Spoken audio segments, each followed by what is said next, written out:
Bonjour et bienvenue dans notre programme Glorieuse Destinée. Je bénis Dieu pour cette merveilleuse opportunité qu'il me donne de fortifier votre foi. En réalisant cette émission, je prie que ce moment vous soit vraiment bénéfique, qu'il vous permette non seulement de grandir, mais aussi et surtout de vous enraciner en Jésus. Et puis je désire que ces rendez-vous soient centrés autour des Saintes Écritures. Dieu a pour chacun d'entre nous une glorieuse destinée. Mais sommes-nous prêts à en payer le prix, à tout abandonner pour le servir? Il n'y a rien de plus beau que de servir le Seigneur. Alors aujourd'hui, j'aimerais vous parler de la révélation de Jésus. Remettons ces moments entre les mains de Dieu. Notre bon Père Céleste, nous te remercions pour cette opportunité que tu nous donnes de nous réunir autour de ta parole.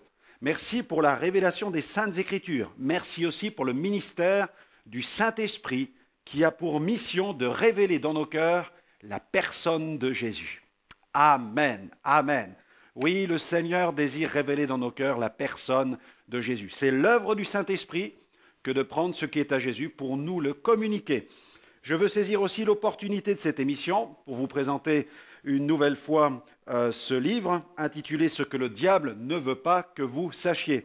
Il y a tellement de choses que l'ennemi de nos âmes voudrait voir disparaître du contenu du message de l'Évangile. Et dans ce livre, j'ai eu la joie d'aborder toute une série de points.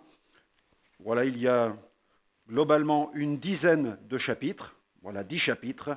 L'ennemi ne veut pas que vous sachiez que Dieu a un plan pour vous, que vous entendiez sa parole, que vous soyez éclairés sur la question du péché. Il ne veut pas que l'on connaisse les lois de Dieu, que nos yeux s'ouvrent sur la personne de Jésus, et c'est de cela dont nous allons parler, l'importance de la révélation de Jésus. Il ne veut pas que l'homme sache qu'il est au bénéfice de l'œuvre de la croix. En fait, plein de sujets qui vous feront un énorme bien et qui vous aideront à grandir dans la foi en Christ. Mais sans attendre, je vous propose de marquer une pause que j'ai appelée pause célébration, car nous aimons glorifier Dieu par de la louange. Alors écoutons le groupe Horizon qui chante « Tu vis ». Allez, on se retrouve dans quelques instants.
Je ne crains plus la mort.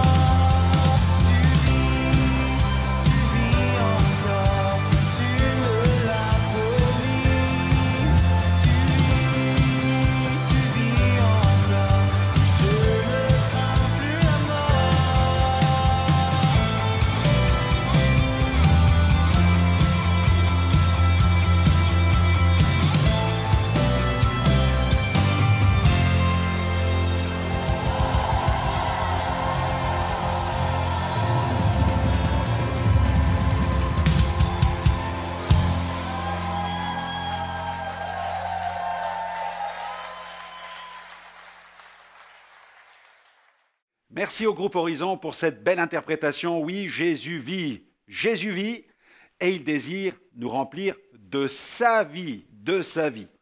Nous allons bien sûr ouvrir la Bible. Le diable ne veut pas que nos yeux s'ouvrent sur la personne de Jésus. Pourquoi? Eh bien, car Jésus est le Fils de Dieu. Jésus est le Fils de Dieu. La Bible le déclare. Ces noms le prouvent.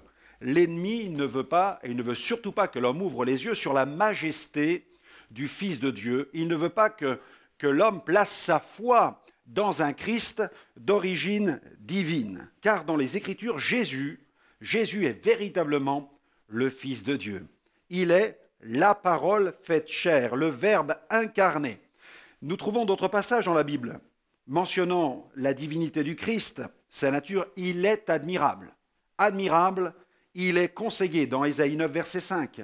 Il est aussi présenté dans les Écritures loin de l'Éternel, celui qui est loin, le Christ, l'image du Dieu invisible.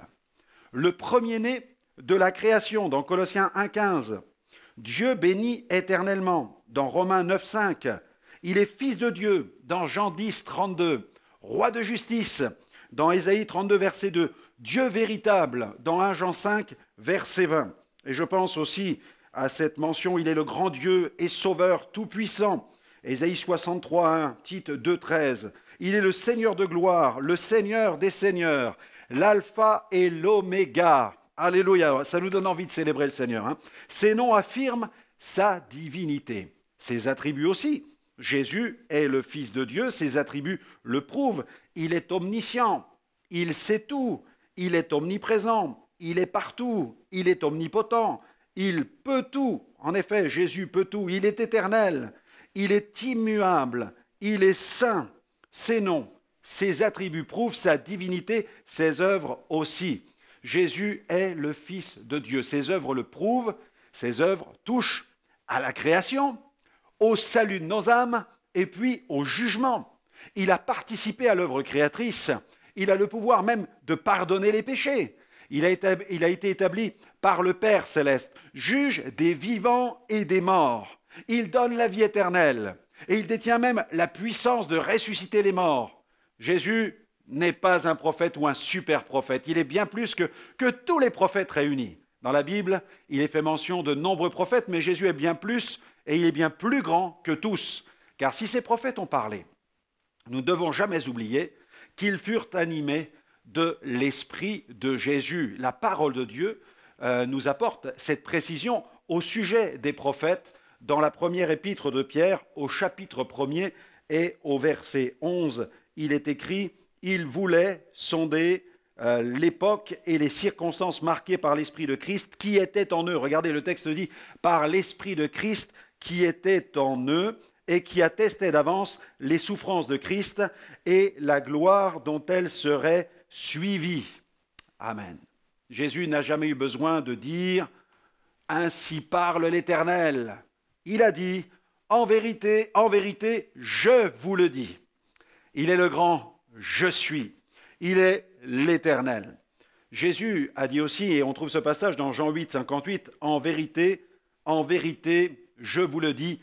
C'est important ce passage. « Avant qu'Abraham fût, moi, je suis ». Ses noms, ses attributs, ses œuvres prouvent sa divinité. Des témoignages le prouvent aussi. Jésus est le Fils de Dieu. Des témoignages le prouvent de nos jours. Jésus, le Fils de Dieu, sauve encore aujourd'hui. Il délivre, il guérit et il revient bientôt. Il a dit « Et voici, je suis avec vous tous les jours jusqu'à la fin du monde. » Ressuscité, il est le grand vainqueur de nos péchés. Il a triomphé du diable, de la mort et de l'enfer. Chaque jour, il vient en aide à tous ceux qui se réclament de lui. Il assiste ses envoyés et confirme même sa parole. Lorsque l'apôtre Pierre est allé rendre visite à un dénommé Énée qui était alité, souffrant de paralysie, Pierre s'est approché du lit de cet homme et lui a adressé cette simple parole. Elle est importante, cette parole. Il a dit « Énée, Jésus te guérit. Lève-toi et marche. » Immédiatement, Jésus fit éclater sa gloire dans la chambre de cet homme qui fut instantanément guéri. C'est avec raison que Pierre nous adresse cet avertissement. Veillez, votre adversaire le diable rôde comme un lion rugissant cherchant qui dévorer. L'ennemi est malin, subtil et puissant. Il désire nous aveugler, nous faire douter de ce qui est écrit, nous déstabiliser. Au travers de ce livre, intitulé « Ce que le diable ne veut pas que vous sachiez », Franck Alexandre nous révèle 10 points que l'adversaire voudrait faire disparaître du message de Dieu. Découvrez-les. Revêtez-vous des armes de Dieu, résistez-lui et il fuira loin de vous. Pour commander ce livre, rendez-vous sur notre site internet www.gospelvision-international.com.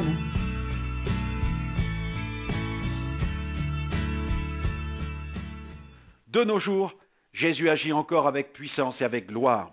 En Argentine, alors que je prêchais l'Évangile dans le cadre d'une grande campagne, un voleur a profité du fait que la foule m'écoutait pour tenter de forcer des véhicules garés sur un grand parking qui était réservé pour l'occasion. L'homme s'approcha discrètement d'un camion et il tenta de forcer la porte. À l'instant même, la puissance de Dieu tomba sur lui, il s'écroula par terre et il essayait de se débattre. Les hommes de la sécurité l'ont aperçu en train de se débattre. Ils sont approchés de lui pour voir ce qui était en train de se passer. Face à cet homme qui s'agitait avec violence, ils ont décidé de le mener à la tente de prière où ils ont intercédé pour lui. Alors qu'il priait pour lui, le voleur se mit soudainement à confesser ses péchés. Il avoua qu'il était venu pour voler un véhicule. Alors, tout tremblant, il tenta d'expliquer aux intercesseurs le phénomène dont il avait été victime. Et c'est ainsi que cet homme découvrit la puissance de Dieu et qu'il décida de se convertir à Jésus-Christ. Ce même Jésus qui agit dans cette circonstance est tout disposé à manifester sa gloire au travers de votre vie et dans votre vie. Lorsque nous venons à la croix, nous faisons la paix avec Dieu. Grâce à Jésus, Dieu est capable de mettre la paix dans notre cœur. Il nous libère de tous nos péchés passés, de toutes nos fautes. Il purifie complètement notre cœur de toute iniquité. Alors que je me trouvais dans un pays d'Asie pour une grande campagne d'évangélisation, un soir, on a frappé à la porte de ma chambre. Et quand j'ai ouvert la porte, j'ai vu 3 hommes. J'ai reconnu 2 des pasteurs du comité d'organisation de la campagne. Et un homme se tenait au milieu d'eux. Et l'un des pasteurs m'a fait cette demande. Il a dit « Frère Alexandre, pourriez-vous recevoir cet homme? Il doit absolument vous parler. » J'étais plutôt surpris d'avoir une telle visite à cette heure tardive de la soirée. Tout cela semblait si mystérieux. Mais j'ai accepté. Les pasteurs se sont retirés, l'homme est entré, et puis l'entretien a tout simplement commencé. Et l'homme m'annonça froidement qu'il était le numéro 2 de l'armée irrégulière de son pays. Cela commençait fort. J'étais soufflé, stupéfait. Et en observant cet étrange invité, j'ai remarqué qu'il était infirme. Une de ses jambes était raide. C'était une jambe artificielle.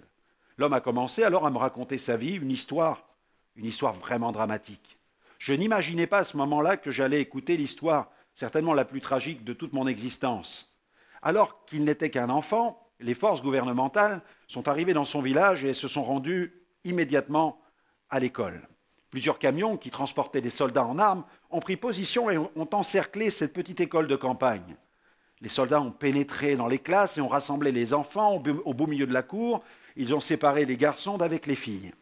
Et soudain, ils ont chargé leurs armes automatiques, dirigé leurs canons sur les fillettes qui étaient terrorisées, et dans un fracas insupportable, ils ont fait feu sur ces filles. Les soldats les ont massacrées sous les yeux des jeunes garçons. Mais quelle était la raison d'un acte aussi barbare, aussi abominable? La raison était celle-ci, l'épuration ethnique. Éliminant les filles, ce gouvernement entreprenait des mesures radicales d'épuration ethnique. J'étais consterné. En écoutant cette histoire, j'ai eu l'impression de pénétrer dans un autre monde, un univers de cruauté. Je vivais tellement éloigné de cette réalité. Parmi les fillettes tuées se trouvaient ses petites sœurs. Cet homme était là, devant moi. Son visage ressemblait à celui d'un enfant et pourtant cet homme était recherché. Il était considéré par le gouvernement en place comme un dangereux terroriste. Cependant, en écoutant le récit de cette histoire, je réalisais que son enfance lui avait été volée, que le traumatisme était trop profond et que seul un miracle de Dieu pouvait changer le cœur d'un tel homme. Le jour où il assista au massacre de ses petites sœurs, il m'expliqua qu'il s'est senti comme détruit intérieurement. Et face à cette horreur, il a juré de venger leur sang. Il a fait le serment de se battre jusqu'à la dernière goutte de son sang. Alors très vite, il a intégré la guérilla. Une haine terrible avait rempli son cœur à tel point qu'il fallait que le sang coule. Armé d'une kalachnikov, il a fait parler les armes. Pendant plus de 20 ans, dans la clandestinité la plus totale, il a combattu, tel un soldat de l'ombre, commettant des enlèvements, des crimes et des attentats. Mais quelques mois plus tôt, il se trouvait dans la jungle avec une compagnie sous ses ordres. Il a été repéré par un hélicoptère de l'armée gouvernementale qui l'a pris immédiatement en chasse. Et sans aucune sommation, le soldat, positionné à l'intérieur de l'hélicoptère, a fait feu avec la mitrailleuse, cette mitrailleuse lourde suspendue à l'hélicoptère. Et ce jour-là, il a assisté à un nouveau massacre. Impuissant, il a vu ses soldats tomber à terre les uns après les autres. Et il fut lui aussi pris au piège des balles. Le visage figé, endurci, il me confiait qu'il ne pourrait jamais oublier les cris et les hurlements de douleur de ses soldats. Il essaya tout de même de sauver sa peau en cherchant à se frayer un chemin dans la jungle, mais en vain. Avec cette jambe infirme, il ne pouvait pas se déplacer rapidement. Alors cette jambe, il l'avait perdue au cours d'une bataille.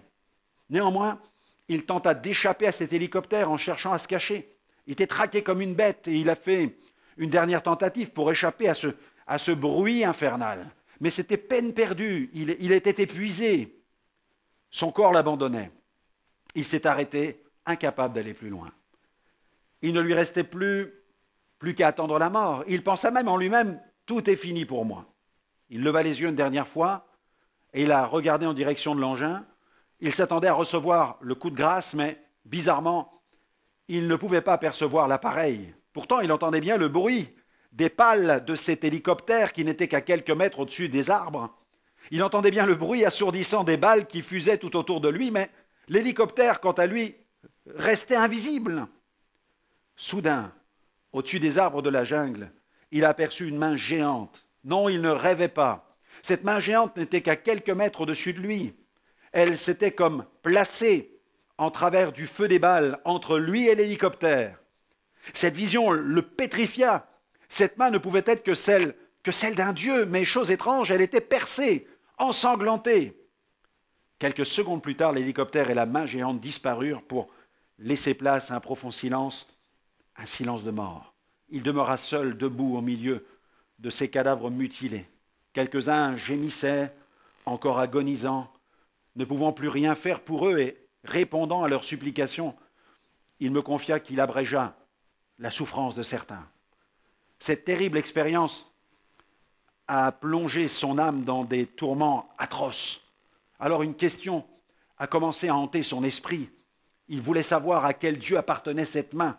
Il voulait connaître ce Dieu puissant. Et quelque temps après, il est informé par un membre de sa famille qu'un Européen est venu dans son pays. Il est là, à la capitale, pour tenir des réunions publiques dans lesquelles son Dieu se manifeste par des guérisons et des délivrances. Alors il est interpellé par le fait que cet Européen parle d'un Dieu dont les mains ont été percées. Alors là, dans la chambre, il se tourne vers moi et il me demande « J'ai appris que vous parlez d'un Dieu qui s'est fait homme, que cet homme a été cloué sur une croix, que ses mains ont été percées à cause de nos fautes. Pourriez-vous me dire à qui appartient cette main percée que j'ai vue dans la jungle ?» J'étais sous le choc, abasourdi, devant tout ce que je venais d'entendre. Je n'en croyais pas mes oreilles. Après quelques instants de silence, j'ai repris mon souffle et je me suis empressé d'annoncer l'évangile à cet homme. Je lui ai fait connaître l'identité de ce Dieu dont les mains ont été percées il y a 2000 ans. Et il m'a posé une seconde question. Que faut-il que je fasse maintenant? C'est alors que je l'ai exhorté à changer de vie. Je lui ai lancé le défi suivant. Déposer les armes, pardonner, abandonner tout esprit de vengeance et celui qui a eu les mains percées sur la croix vous pardonnera tous vos péchés. Je lui ai dit encore bien d'autres choses. Mais cette nuit-là, il a pris une décision et confessa « Je dépose les armes à cause de Jésus-Christ ». Ensuite, nous avons longuement parlé de la foi, puis il quitta ma chambre. Je m'en souviens encore, il est reparti comme une ombre dans la nuit, mais il marchait sur le chemin d'une nouvelle destinée. Un nouvel homme venait de quitter la prison de la vengeance. Il venait de triompher de son pire ennemi, l'offense. Et ce sont les mains meurtries de Jésus qui lui ont donné la force, la puissance du pardon. Eh bien voilà, chers amis, mon émission, cette émission qui vous a été offerte, se termine. J'espère que vous allez, vous aussi, eh bien, saisir cette victoire en recevant la révélation de ce Jésus qui est mort sur la croix et qui a versé son sang pour vos péchés. N'hésitez pas à nous retrouver sur notre site web www.gospelvision-international.com. Vous y verrez de nombreuses émissions en replay. Je suis sûr qu'elles vont combler votre cœur. Que le Seigneur continue à répandre sa grâce sur votre vie, qu'il vous fasse pleinement entrer dans votre glorieuse destinée. Que Dieu vous bénisse et à très bientôt. Dans ce livre intitulé « Ce que le diable ne veut pas que vous sachiez », Franck Alexandre nous révèle ce que l'ennemi désire nous cacher. 10 points qu'il voudrait voir disparaître du message de Dieu. Vous désirez en prendre connaissance? Alors commandez ce livre sur notre site www.gospelvision-international.com.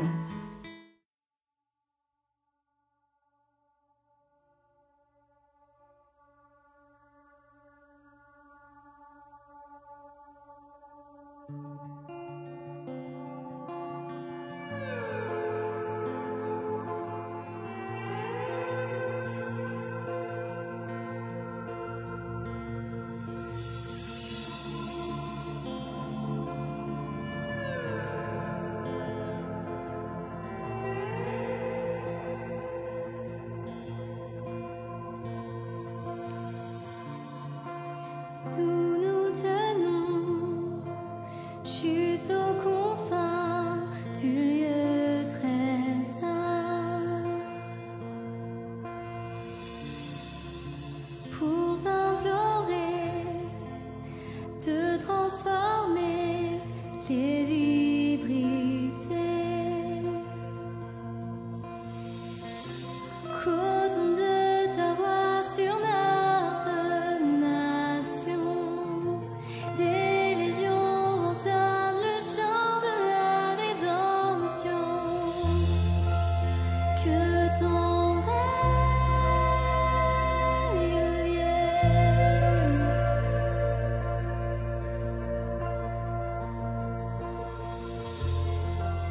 Que ta gloire descende.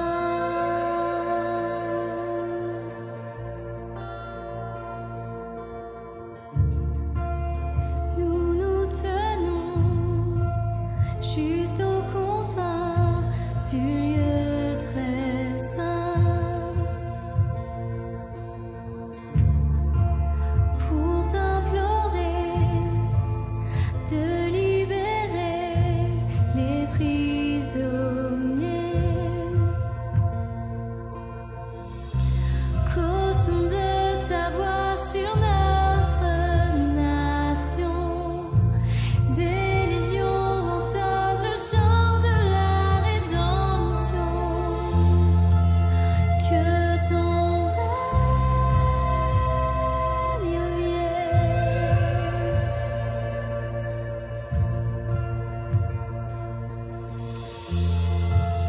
Que ta gloire descende.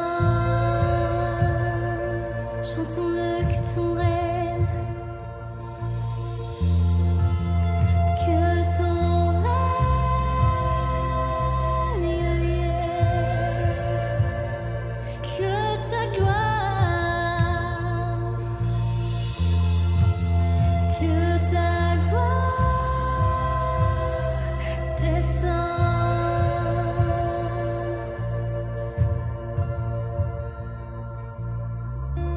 Une nuée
J'aimerais que chacun d'entre nous dans cette salle pense soit à un ami, soit une personne de la famille, soit un collègue, soit sa région, soit sa ville, ou tout simplement ce pays de France, et qu'on déclare vraiment avec autorité, vraiment saisir cette autorité que Dieu nous a donnée de proclamer des choses sur les personnes qui nous entourent. C'est pas juste des paroles qu'on vient chanter ce soir, c'est des proclamations prophétiques pour l'avenir de notre pays, pour l'avenir de notre entourage. Est-ce que vous êtes d'accord avec ça ?